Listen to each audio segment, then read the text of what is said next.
d'exclamation podcast, une présentation de Place aux jeunes, Centre du Québec.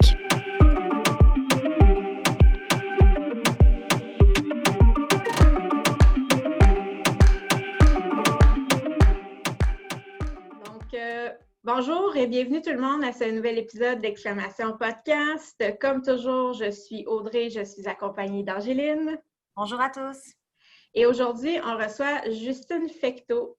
Justine est directrice générale à la ville de Plessisville et on voulait discuter avec elle un peu aujourd'hui de son parcours, de ce qui l'a amené ici et de ce qu'elle aime de la région. Donc, bonjour, merci Justine d'avoir accepté notre invitation. Merci à vous autres. Bonjour. Donc, Justine, comme j'ai mentionné, tu es directrice générale de la ville de Plessisville, mais à la base, tu es une urbaniste de formation. Est-ce que tu pourrais nous parler un peu de ton parcours et pourquoi avoir choisi l'urbanisme? Oui, j'ai un parcours vraiment traditionnel, que je dirais. Là, j'ai fait un DEC en sciences humaines. J'ai choisi le bac en urbanisme que j'ai fini à l'UQAM en 2009. Pourquoi l'urbanisme? Je suis amoureuse des sciences humaines, dans le fond. J'aime beaucoup l'anthropologie, la sociologie, j'aime l'humain, j'aime la géographie beaucoup. J'ai voyagé dans plusieurs villes d'Europe, aux États-Unis, comme beaucoup de monde, mais ça m'a rapidement amenée à être curieuse sur l'aménagement du territoire. Puis j'ai vu l'urbanisme comme étant un carrefour de toutes ces sciences humaines-là. Puis, dans le fond, la matière première de l'urbanisme, c'est le terrain où l'humain évolue. Donc, il n'y a pas une journée qui se ressemble, il y a beaucoup d'enjeux. Donc, c'est un super choix. Là. Je suis hyper contente parce que on travaille au quotidien pour l'intérêt collectif, dans le fond, quand on est en urbanisme. Je trouve ça très intéressant parce que moi, j'ai une formation en sociologie à la base. Donc, quand tu parles que tout ce qui est côté plus humain, moi, ça vient me chercher aussi. Puis, je connaissais pas beaucoup l'urbanisme, donc je trouve que c'est vraiment une discipline qui est intéressante. D'ailleurs, quel genre d'emploi on peut faire quand on est urbaniste? On peut, habituellement, le réflexe, c'est de travailler pour une ville. Comme dans le département d'urbanisme. Donc, on peut commencer notre carrière au niveau de l'inspection, de l'émission des permis ou d'être agent à l'urbanisme. Plus on est dans une grande ville, plus on risque de travailler sur des items en urbanisme en particulier. Tu sais, c'est très pluridisciplinaire. C'est le patrimoine, c'est les permis, la réglementation pour revitaliser un centre-ville. Donc, il peut y avoir plusieurs enjeux. Également, on peut travailler pour des firmes privées qui ont des départements d'urbanisme pour notamment aider les villes, mais également des réflexions pour des promoteurs, exemple, pour développer du territoire. Donc, ça reste un domaine qui est assez varié là, dans ce qu'on peut faire, puis pour qui on peut travailler, puis dans quel domaine. Oui, puis tu sais, je suis directrice générale d'une ville aujourd'hui. Je ne fais pas que de l'urbanisme. Là. Au contraire, il y a un département d'urbanisme avec des employés qui s'y concentrent. Mais justement, le fait que c'est un carrefour de plusieurs disciplines, de plusieurs enjeux qui touchent l'humain, qui touchent le développement du territoire, on peut se spécialiser dans divers départements ou domaines reliés à l'urbanisme. Je donne l'exemple du patrimoine. La conservation du patrimoine, on peut faire carrière là-dedans là, sans nécessairement émettre de permis ou travailler dans d'autres domaines de l'urbanisme. Donc, c'est pluridisciplinaire. Super. Puis, tu as mentionné, quand on est urbaniste dans une grande ville, par exemple, on peut être amené à travailler sur des items particuliers. C'est quoi la différence entre être urbaniste dans un gros centre urbain versus peut-être un milieu plus rural ou des villes qui sont quand même vivantes, mais peut-être plus petites en nombre, en taille de gens, là?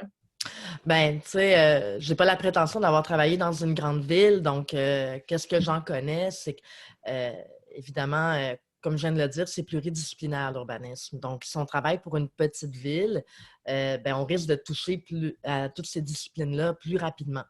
Tandis que si on est dans une grande administration, ben ça va de soi que pour être efficace, l'administration a besoin de donner des expertises à chacune des personnes ou à chaque département, de sorte qu'il peut y avoir un département qui s'occupe que des demandes de permis à caractère discrétionnaire, donc qui vont être présentées après au comité d'urbanisme, qui s'appelle le CCU dans le jargon.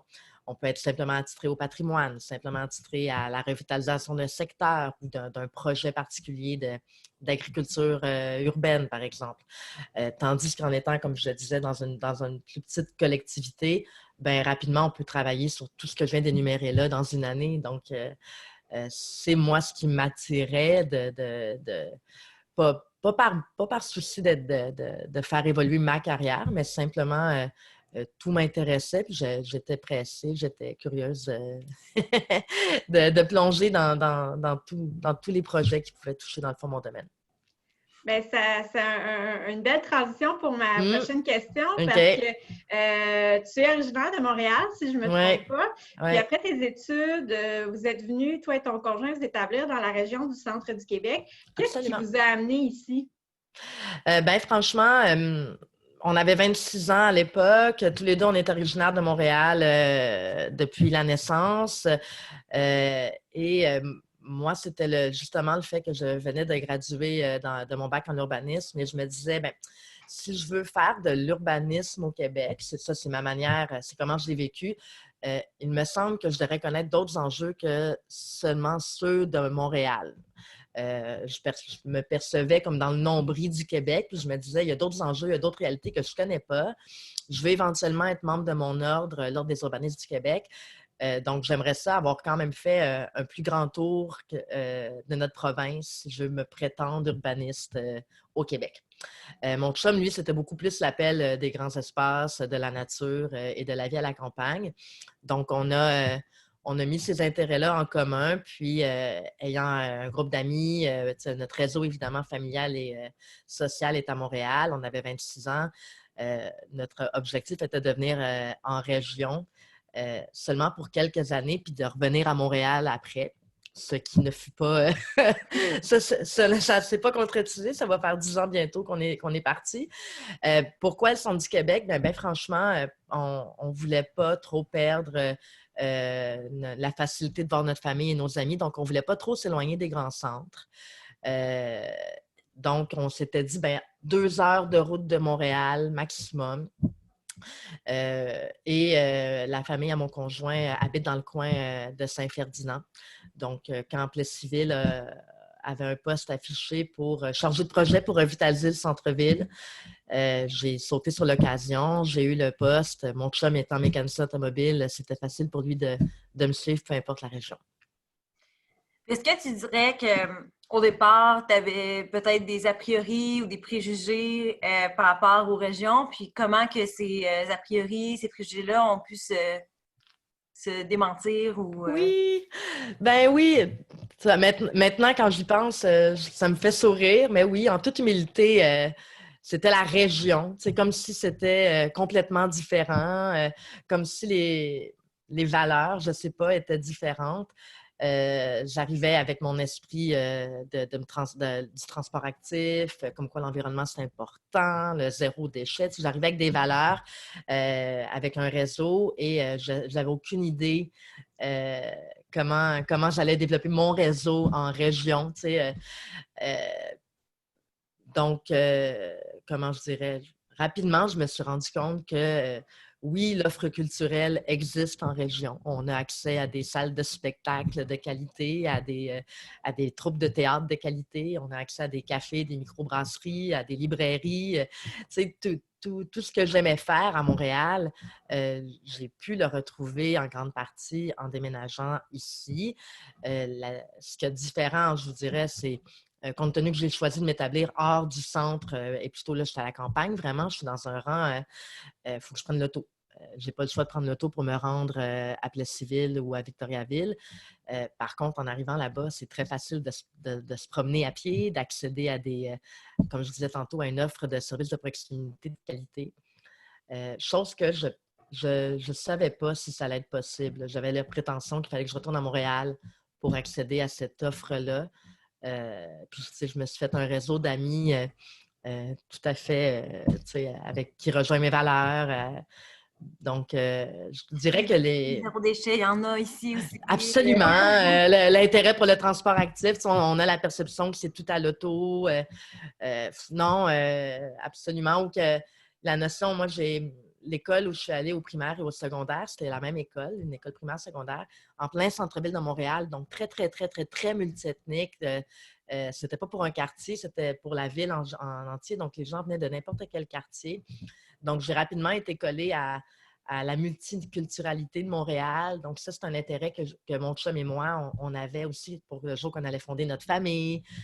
Donc, tu sais, c'est tout ce qui est ouverture d'esprit, ouverture sur le monde, accès, comme je disais, à un bon réseau de culture, à de la vie sociale. J'y ai fait mon compte ici, au centre du Québec, certainement. En plus, aujourd'hui, c'est tellement facile d'aller chercher l'information, c'est tellement accessible de pouvoir découvrir plein de choses. Même en temps de pandémie, on ne peut pas sortir, on a accès à beaucoup de choses, là, donc il ne faut pas s'inquiéter là, que vous allez C'est ça. venir de Montréal, il ne faut pas s'inquiéter. Non, absolument, mais puis on prend conscience. Non, mais là, je parle de la Justine de 26 ans. Oui, Là, la Justine, elle a 36 ans, donc puis je suis encore ici, puis je n'ai pas l'intention de retourner dans un grand centre à court terme, mais pas du tout. Là. Au contraire, je vois tellement d'avantages de vivre ma vie de couple, de vivre ma carrière, de m'épanouir personnellement, puis de vivre ma vie de famille avec maintenant on a un enfant. On voit beaucoup, beaucoup d'avantages. Puis si on a une rage d'aller absolument dans un gros power center, chose qu'on ne fait plus depuis la COVID, là. Mais si j'ai besoin d'aller faire une rasade de magasinage avec des copines, je suis à 1h30 de route de Montréal. Il n'y a pas du tout de fin du monde ici. Là, au contraire, j'ai vraiment trouvé mon équilibre. Je suis très heureuse de ce choix-là. Est-ce que tu dirais que, parce qu'Angéline t'a posé la question de est-ce que si tu avais des appréhensions quand tu arrivais, tu avais des préjugés, mais est-ce que tu dirais que peut-être que les gens de la région aussi avaient des propres préjugés envers leur région? Envers leur région. Oui, ben c'est drôle que tu me poses la question. Je me rappelle quand je suis arrivée dans le coin, puis évidemment, je travaillais pour la ville de Plessisville, comme maintenant, donc je m'adressais à la population ou à des citoyens, puis on me demandait, t'es une petite qui, toi? Ou c'est qui ton père? Puis ça, ben, c'est pas quelque chose qu'on a l'habitude de se faire demander quand on vient d'un grand centre. Donc, là, j'expliquais, ben, je suis pas d'ici, je viens de partir de Montréal, puis j'ai déménagé ici. T'es venu de Montréal pour vivre ici. Tu sais, ça m'est arrivé vraiment à plusieurs reprises, ça, que la réaction, c'était pourquoi t'es parti puis que t'es venu ici? C'est comme si il n'y avait pas d'intérêt, mais parce qu'il y a de l'espace. L'accès à la propriété est beaucoup, beaucoup, beaucoup plus facile en termes financiers. Je ne joue pas dans le trafic, j'ai la même offre. Mais oui, effectivement, ça ne m'a fait plus du tout poser. Là. Ça fait quand même presque 10 ans que je suis ici. Mais oui, je me suis fait vraiment beaucoup poser cette question-là, comme quoi c'était curieux que quelqu'un de Montréal puisse trouver un intérêt à venir vivre ici. Ouais.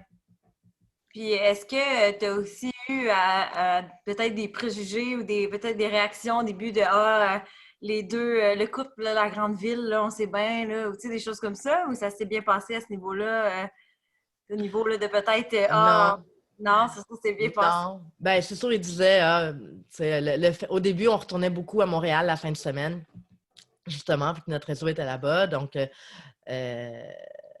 je pense qu'il y avait plus une crainte comme quoi le monde de Montréal vont retourner. Ils ne vont pas s'y faire ici. Comme employeur, maintenant, je suis une employeur, je m'en rends compte là, quand on embauche quelqu'un qui vient d'un grand centre, on se dit j'espère que la personne ne va pas décider de retourner. C'est sûr, il y a la famille, il y a le réseau social, donc tu essaies comme employeur d'être attrayant à plusieurs niveaux pour ta nouvelle ressource.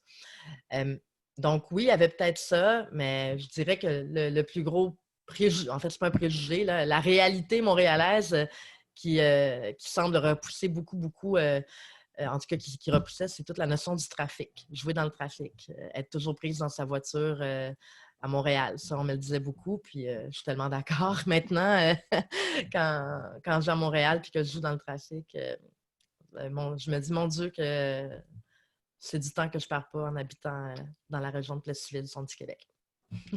Toi, en l'ayant vécu, l'arrivée ici, au centre du Québec, puis en région, là, de façon plus générale, là, est-ce que tu as des conseils ou des choses que tu pourrais dire aux gens qui viennent de grands centres ou comment bien se préparer ou comment bien faire son arrivée pour s'assurer là, de ne pas avoir le Ouais. mal de la ville ou tout ça? Là? Ouais, ben je pense que tu sais, tout est question d'attitude, là, dans le fond. Si on ne peut pas s'attendre à transposer notre vie telle qu'elle était ailleurs en déménageant, peu importe ça serait quoi le scénario, là, même à l'inverse, si quelqu'un part d'une campagne et va en ville. Donc, tu sais, je dirais, c'est d'avoir une attitude ouverte, de ne pas partir avec des préjugés et de tenter quand même de, de de s'intéresser, dans le fond, au monde qui habite dans les collectivités où on arrive. Tu sais, c'est ça. Tu sais, tout est dans l'ouverture puis dans l'attitude, bien franchement. Puis, c'est pas facile se faire un nouveau réseau, arriver dans un réseau existant, surtout quand maintenant on a une famille, des choses comme ça. Donc, tu sais, on a moins de disponibilité. Donc, s'impliquer peut-être dans des comités, oser aller dans des cafés puis adresser la parole à du monde. T'sais, moi, quand mon petit est né, je me suis tenue à la maison des familles, faire un peu de cardio-poussette, tu rencontres du monde. Donc, chose j'aurais peut-être fait de toute façon à Montréal, mais je dirais que c'est une bonne manière d'essayer de briser l'isolement puis de se bâtir un réseau. Là. Si je peux me permettre une plug, Ouais. justement pour briser l'isolement des nouveaux qui viennent s'établir en région, on peut penser à Place aux jeunes en région, puisque un de nos objectifs, c'est justement d'aider à l'intégration des personnes qui arrivent d'ailleurs pour venir s'établir dans nos régions, dont nous, le centre du Québec. Donc, il y a aussi cette ressource-là qui existe là, pour les gens qui seraient en recherche d'outils pour s'intégrer plus facilement. Mais tu sais, c'est tellement correct que tu le plugues parce que c'est un service que j'ai eu quand je suis arrivée. Tu sais, j'ai passé mon entrevue à l'Hôtel de Ville à Plessisville, puis après ça, j'ai été dîner avec une agente de Place aux jeunes. Elle m'a parlé de la ville, elle m'a parlé tu sais, dans le fond, des enjeux, des groupes communautaires qui existaient où je pouvais aller me faire des amis. Elle m'a fait faire un tour de ville en voiture, cette personne-là. Tu sais, c'est un super accueil que j'ai eu. Puis ça, tu connais une personne en plus de la personne avec qui tu as passé ton entrevue. Donc, donc si tu décroches le poste, tu sens qu'il y a quand même un petit filet de sécurité à qui t'adresser. Ça devient aussi une ressource pour si jamais vous ou la personne qui va arriver a des questions ou la personne elle va aimer telle activité, ben nous, les agents, on est là pour les référer.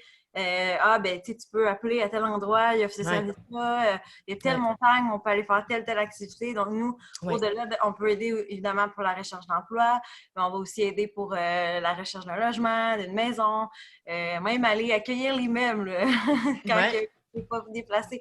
Donc, il y a une foule de services qui dépassent là, juste la recherche d'emploi, malgré que ça reste un service aussi qui est offert. C'était le moment publicité.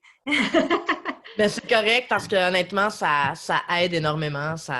Moi, je suis tellement reconnaissante d'avoir pu profiter de ça. Puis oui, on a loué une maison. Tu sais pas si tu vas rester longtemps, si tu vas vraiment aimer ça. Puis c'est la personne de Place aux jeunes, qui est Mélanie à l'époque, qui m'avait référé à... Tu sais, c'est ça, là. Tu te rends compte que les gens sont tricotés serrés, veut pas. Il y a beaucoup de monde qui se connaissent. À un moment donné, tu fais le tour. Donc, tu parviens rapidement, si tu te fais un petit réseau, à accéder à beaucoup de monde, à beaucoup de ressources. Super. Bien, là, tu as mentionné quelque chose, justement. Tu as dit à la base, vous aviez loué une maison parce que vous ne saviez pas si vous alliez rester longtemps.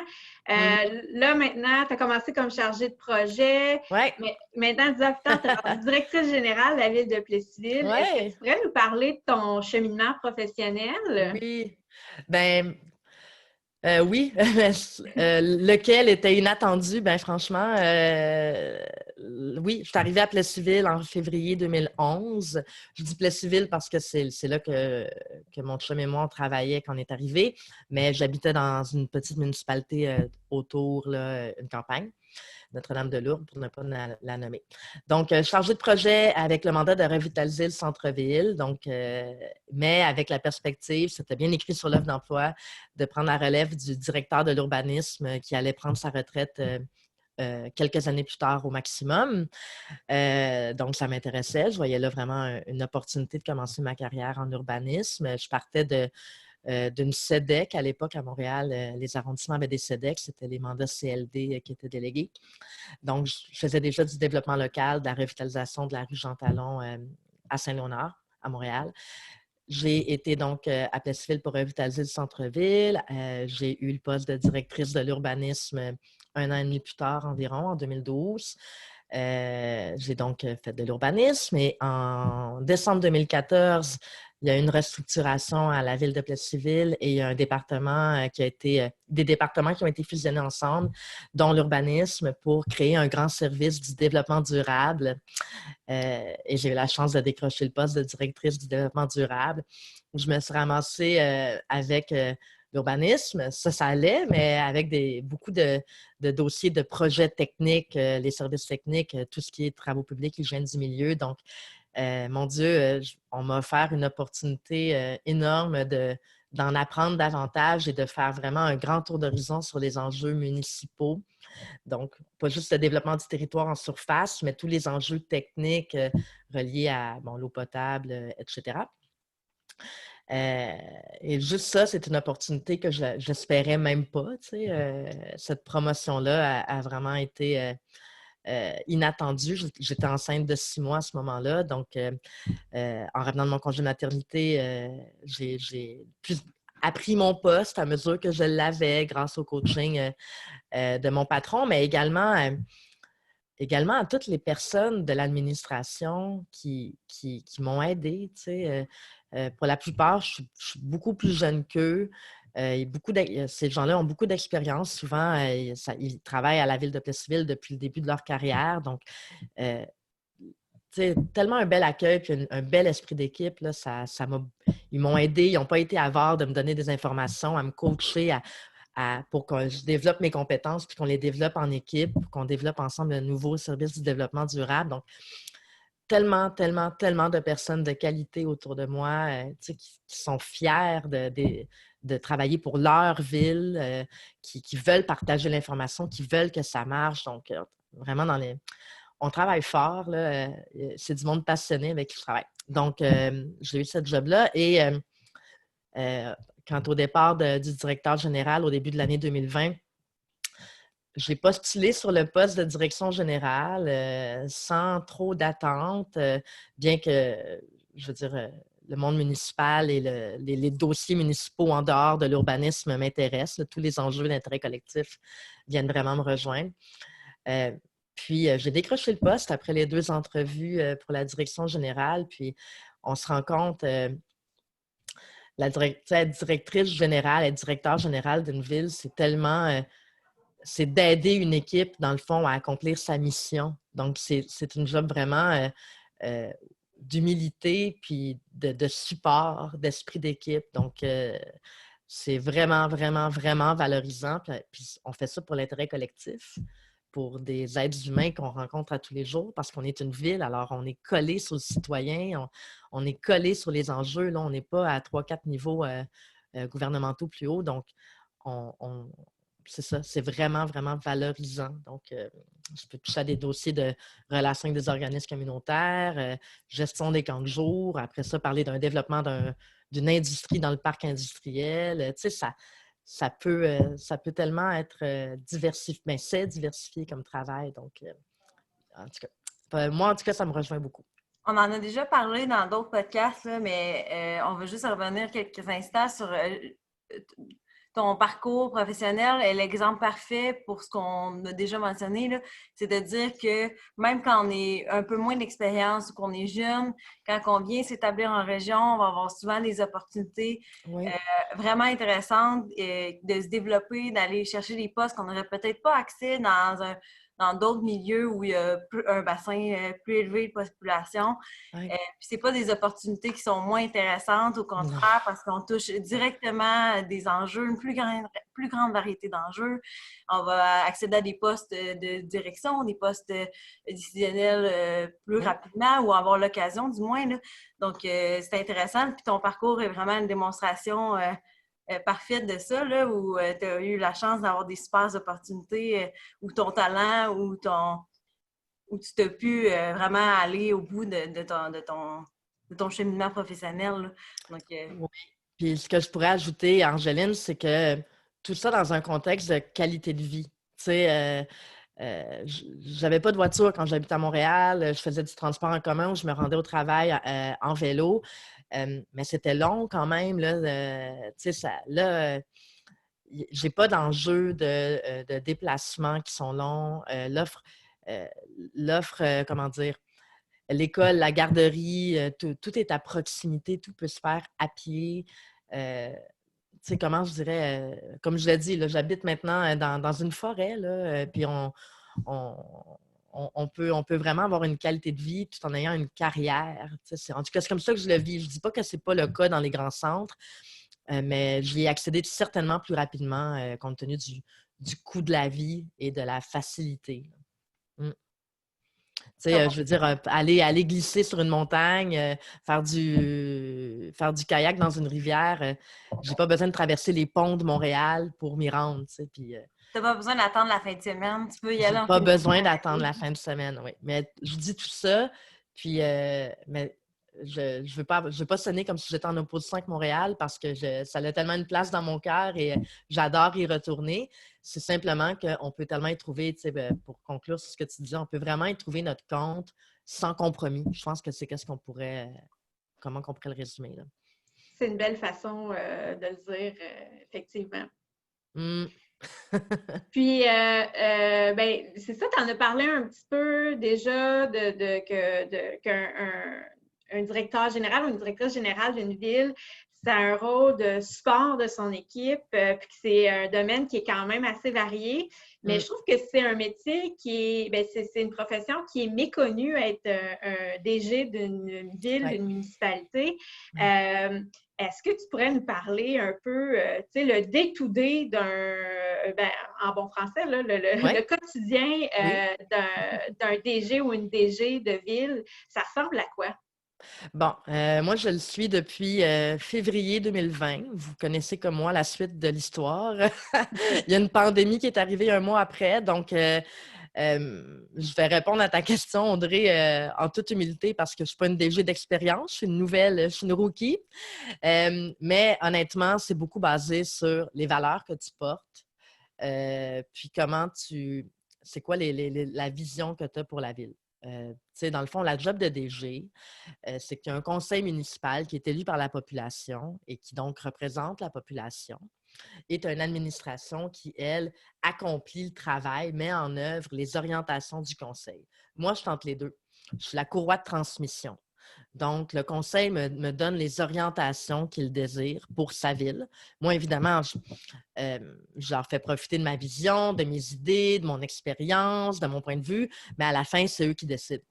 Donc, ils donnent leur orientation et moi, je me tourne vers l'administration qui est, dans le fond, sous moi et je m'assure que les orientations du conseil sont transposées en application. Donc, on opérationnalise les orientations du conseil. Donc, mon travail, c'est sûr qu'il y a des dossiers structurants que je peux mener moi-même, comme tout ce qui est agrandissement, développement de la ville en général. Se positionner, il faut agrandir le parc industriel. On sait qu'on a des industries qui veulent venir. On veut augmenter notre démographie. Comment faire pour attirer les jeunes? Tu sais, on voit qu'il y a de plus en plus de clientèle immigrante qui vient dans nos collectivités. On veut les accueillir, on veut qu'elles soient intégrées à notre communauté, on veut qu'elles restent parmi nous. Comment faire? Comment s'assurer que ça soit périn? Donc, c'est de développer des relations avec les villes autour, avec la MRC, avec les organismes communautaires pour que toute l'offre de services à la population soit elle soit complète, en fait. Là. On est pour le bien, tu sais, ça peut paraître cliché, mais on travaille pour le bien-être de la collectivité. Ma manière de voir les choses également, c'est que, évidemment, les citoyens, c'est des payeurs de taxes et ils ont des attentes qui sont absolument légitimes.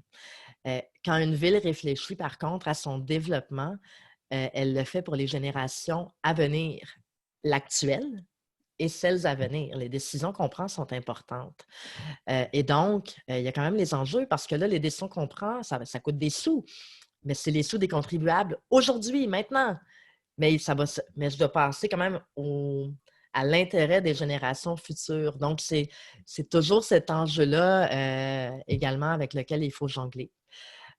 Donc, je dirais que c'est de développer des capacités puis un savoir-être d'être directrice générale. Ça ne s'apprend pas sur les bancs d'école. Je considère qu'en ayant étudié en urbanisme et en ayant une expérience, évidemment, municipale, ça fait 9 ans, presque 10 ans que je suis à la ville, donc je connais le domaine, je connais le milieu, je connais les enjeux de la ville pour laquelle j'œuvre. Mais il faut être ouvert, il faut être humble, il faut aller vers les gens, il faut être curieux, il faut développer une vision, il faut être à l'écoute. Il faut accepter qu'on n'a pas tout le temps raison. Puis comme je dis, moi, ma manière d'exercer mon leadership avec l'équipe, c'est que moi, toute seule, je ne peux pas faire grand-chose. J'ai besoin de tout le monde dans l'équipe, motivé pour accomplir le travail, pour donner la meilleure version de Plessisville aux Plessisvillois. C'est ça qu'on doit faire. Donc, mon travail au quotidien varie énormément. Par exemple, tantôt, je tiens un comité pour analyser une demande d'aide financière pour le verdissement du parc industriel. Plus tard, on va parler de terrain à vendre dans le parc industriel, de quoi qu'on peut parler, de diverses subventions qu'il faut aller chercher au gouvernement pour l'adaptation au changement climatique. Ça varie tellement. Justement, le patrimoine, on a des beaux bâtiments patrimoniaux à Plessisville. Comment les protéger? Le ministère de la Culture est impliqué là-dedans. Donc, c'est de jongler avec tout ça, développer des relations. Mais vraiment, moi, je me vois comme celle qui met de l'huile dans la machine de tous les départements de la ville. Je suis en équipe avec tout le monde. Si vous avez un bug ou si vous ne savez pas comment prendre un dossier, ben c'est à Justine qu'il faut s'adresser. Puis moi, je suis en équipe avec vous. Je vais réfléchir avec vous. C'est ma manière d'exercer le leadership. Puis comme ça, je pense qu'on peut bien travailler. Là, toutes les capacités de tout le monde dans l'équipe doivent être mises à profit.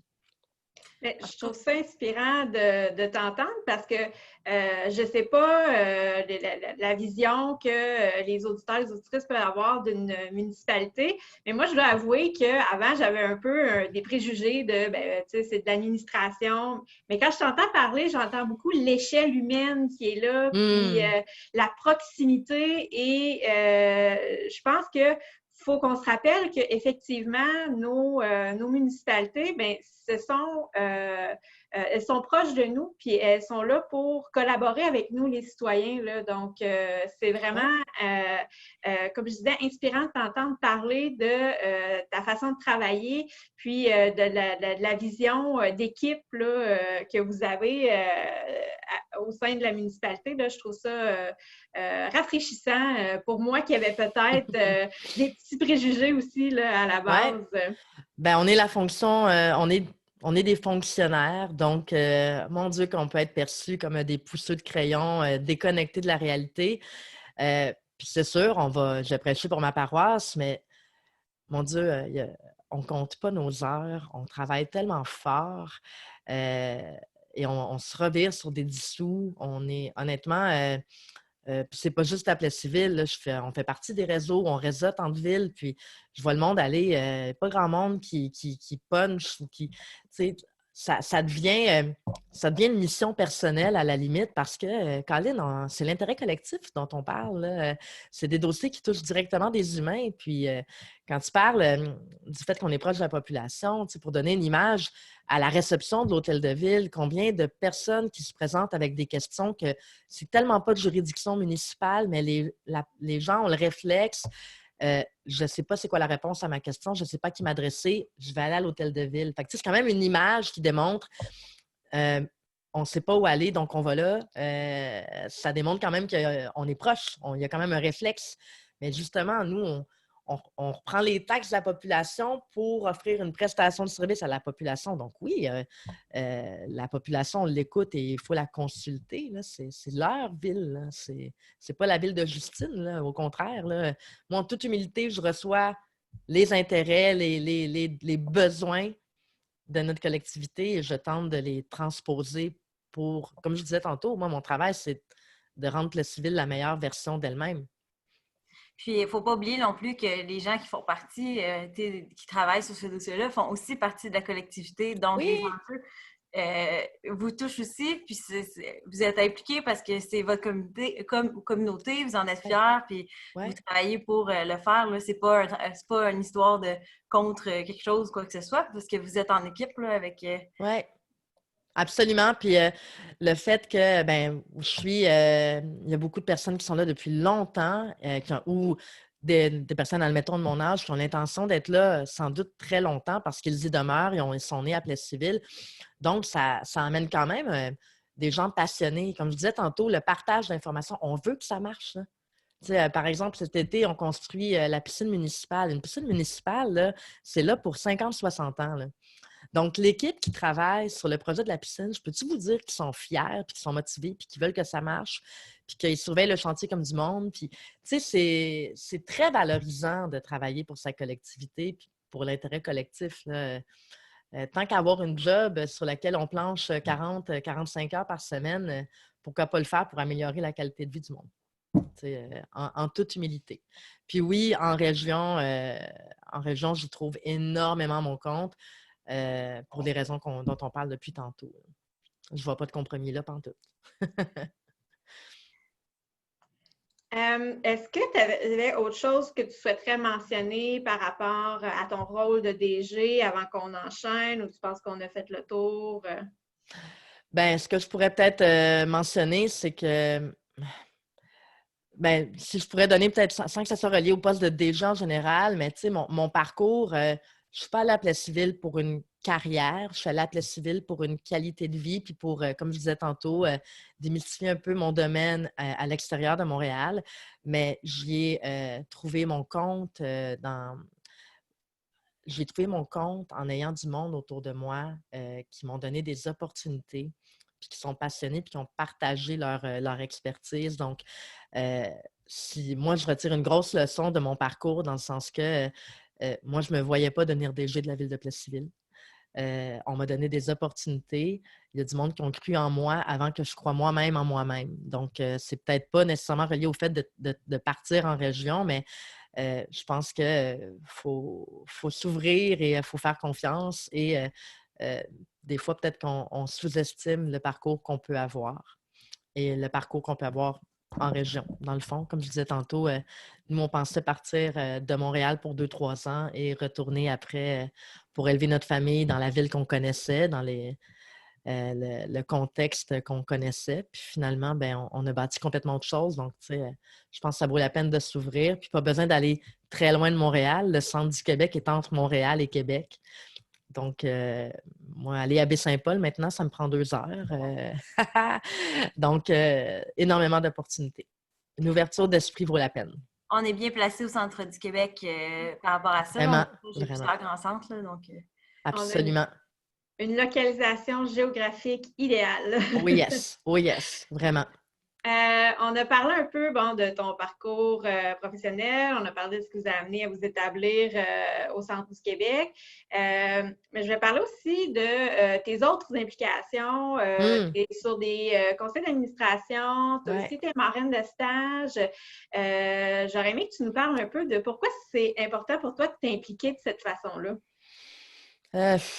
Justement, quand on est passionné dans son domaine, ça nous tente de rencontrer des gens qui sont passionnés également, de faire un peu avancer également un peu de la recherche et développement, si on peut le dire. Donc, il y a énormément d'associations qui nous permettent de réseauter et de développer un partage de bonnes pratiques. Donc, oui, j'ai été marraine de stage pour des personnes qui voulaient devenir membres de l'Ordre des urbanistes, donc des urbanistes stagiaires. Pour devenir urbaniste membre de l'Ordre, dépendamment si on a une maîtrise ou un bac, il faut être parrainé par quelqu'un qui est membre depuis au moins 2 ans. Donc, c'est un peu un accompagnement, un coaching à distance. Donc, oui, j'ai été marraine de stage de 2 personnes de la région qui se sont adressées à moi, sachant que je suis urbaniste, qui m'ont contactée et que j'ai accepté de rencontrer et de parrainer par après. Donc, je faisais ça vraiment sous forme d'échange, des rencontres comme vous autres puis moi, on se parle en ce moment. La personne me parlait de ses enjeux, comment ça se passe au travail, sur quoi qu'elle travaille, puis je l'amenais à réfléchir, en bon français, think outside the box, de voir ses dossiers dans d'autres perspectives. Donc, c'est quand même hyper valorisant, là. J'ai pas la prétention d'être une urbaniste émérite loin, loin, loin, loin, loin de là, mais de partager avec des personnes qui sont intéressées. Bon, j'ai beaucoup aimé ça. Les 2 personnes, d'ailleurs, sont devenues urbanistes dès leur premier essai à l'examen, donc c'est une belle fierté. Je suis bien fière de ça. Après ça, j'ai été sur l'AQU, Association québécoise de l'urbanisme, super association qui couvre tout le Québec, qui vise surtout les citoyens qui s'impliquent dans les comités consultatifs d'urbanisme dans les villes. Donc, j'ai été là-dessus pendant, je pense, j'ai arrêté pendant que mon petit était tout bébé. Donc, je pense que j'ai été là-dessus 2 ans. Justement, c'est là que j'ai développé un réseau. Là. J'ai rencontré des urbanistes de plein d'autres villes au Québec. J'ai participé à l'organisation de journées de formation dans différentes villes du Québec organisées par la QU, mais surtout, je m'impliquais dans le comité de la Revue québécoise d'urbanisme qui sortait, si je ne me trompe pas, 4 fois par année, je suis pas certaine. Donc, faire des interviews avec des gens de différentes collectivités sur différents domaines. Donc, j'ai appris, j'ai développé mon réseau, j'ai dégagé du temps pour autre chose que la ville de Plessisville ou la mission qu'on a là. Tu sais, je me suis un peu... dans le fond, c'est de prendre mon domaine avec une autre perspective, tu sais, de s'impliquer davantage et d'y mettre une touche. Là, je ne suis plus sur la QU, mais je suis sur 2CA, la Corporation de développement durable, qui est basée à Victoriaville, qui est une organisation, mon Dieu, en plein épanouissement actuellement. J'ai rejoint ce CA-là il y a 1 an. Et c'est une organisation qui est vraiment en expansion, donc qui veut supporter les entreprises, les organisations à implanter des pratiques de développement durable.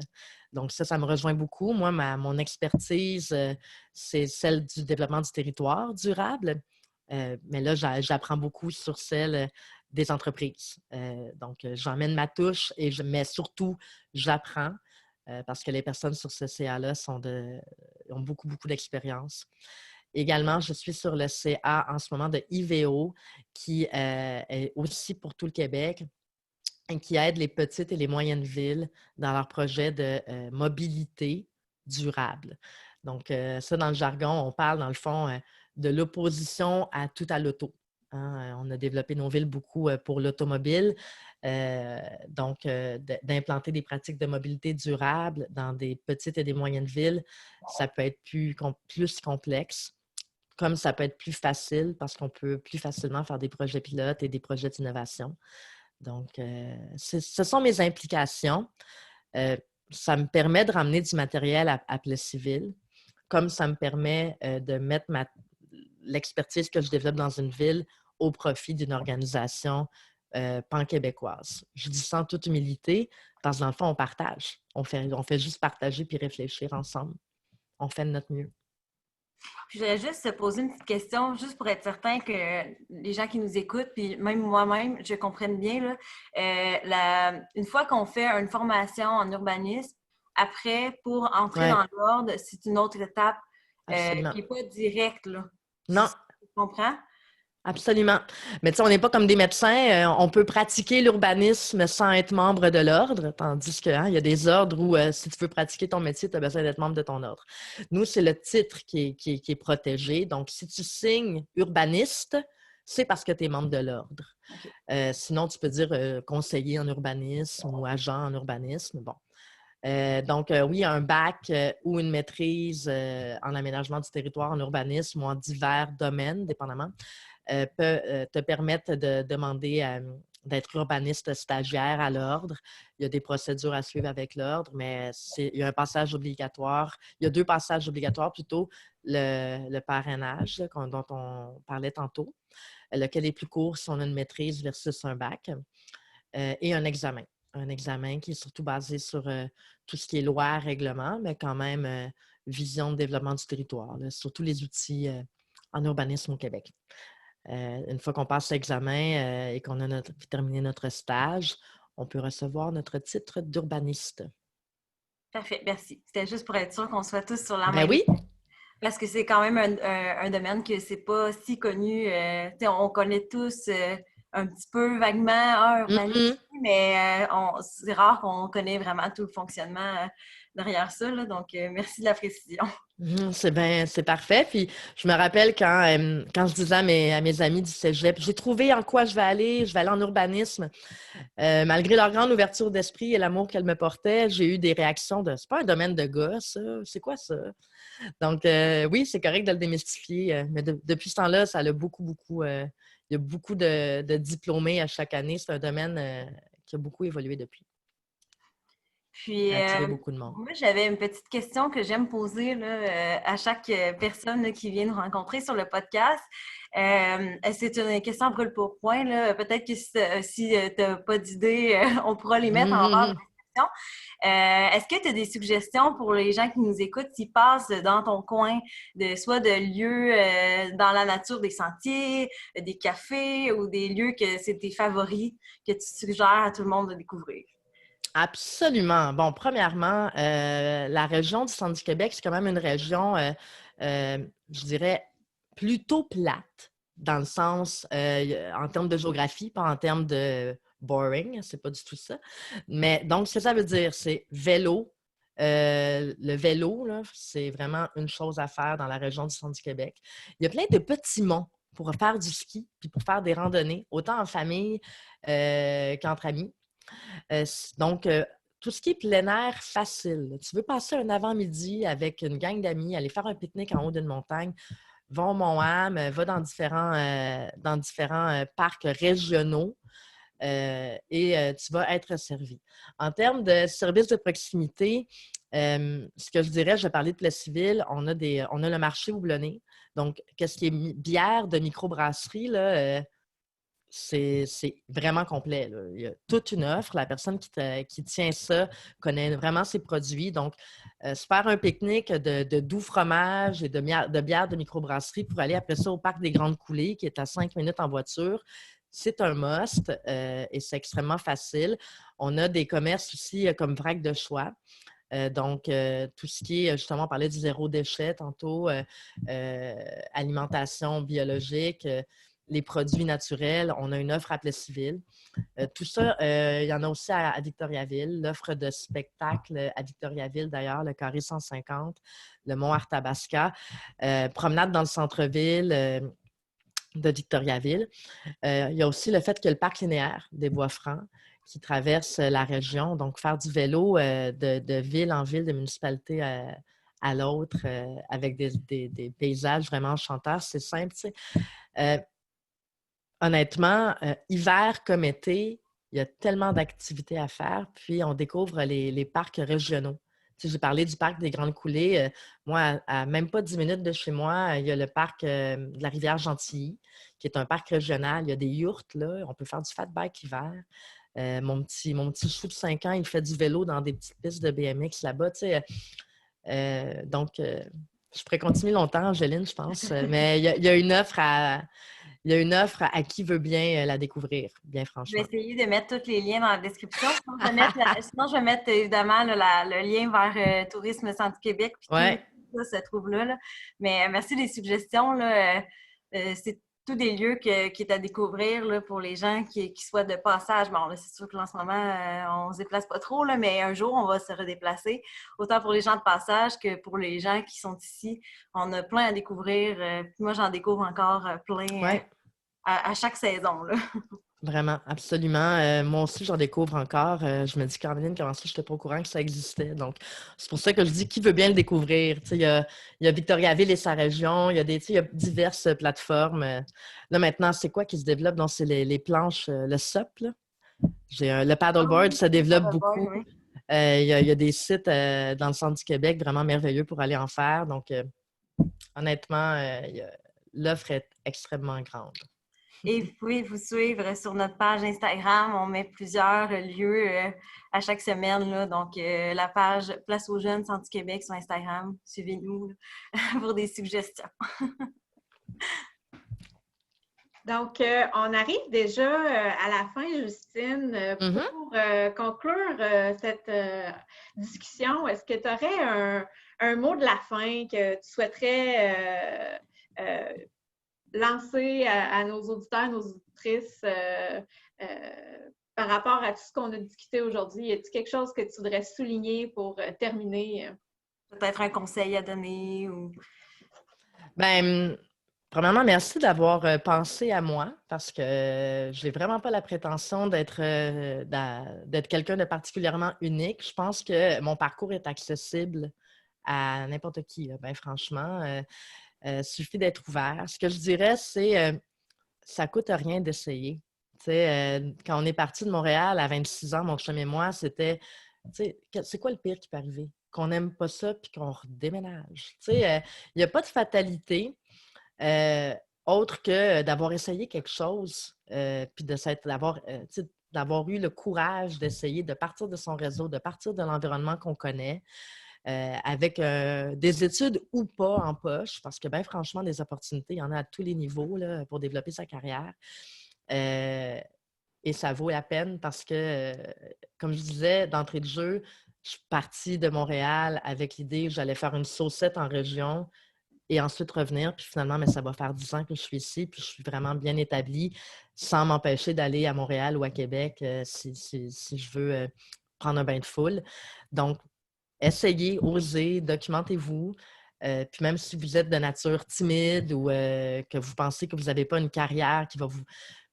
Si c'est bon dans un grand centre, c'est bon en région. Je pense que c'est ça qu'il faut se dire, là. Tout peut être possible. Il suffit d'essayer. Ça serait peut-être le conseil. Je ne m'étais pas préparé le mot de la fin. C'est parfait. Merci beaucoup d'avoir accepté notre invitation, Justine. Ça fait plaisir. Ça va en inspirer plus d'un là, par rapport à ton parcours. Là, donc, merci beaucoup. Ben, merci à vous autres. Merci.